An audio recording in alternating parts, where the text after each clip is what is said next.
hej, hej, hej. Faktor, NZ,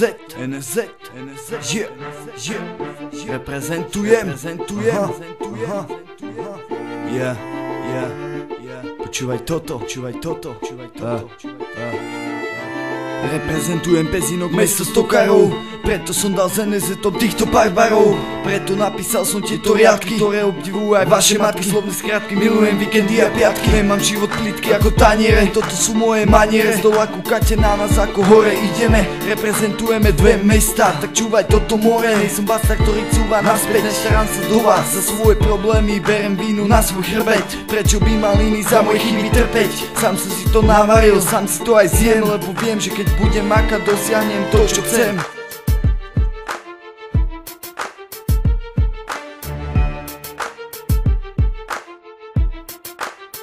Hej, ešte toto nekončí. Ďalší na mikrofóne. NZ, počúvaj. Keď nepoznáš ma kámo, tak ja nebudem sa predstavovať. Dojdem k tebe domov moje vety odrepovať.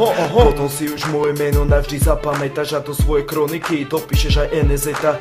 Prezentujem svoju obec, prezentujem moje meno, prezentujem svojich ľudí, dám za nich všetko. Prezentujem svojim textom, ktorý píšem perom, v zmysle priamo do úst, ak tebe von smelo.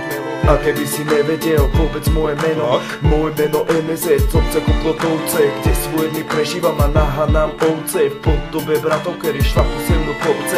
Toľko toho o mne, viac nemusí sa pýtať. Verím, že ti stačil môj prezenčný diktát, ktorý som dal slovom, do ktorého ty chceš rýpať. Ale ja ti pravím rovno, môžeš ďalej snívať.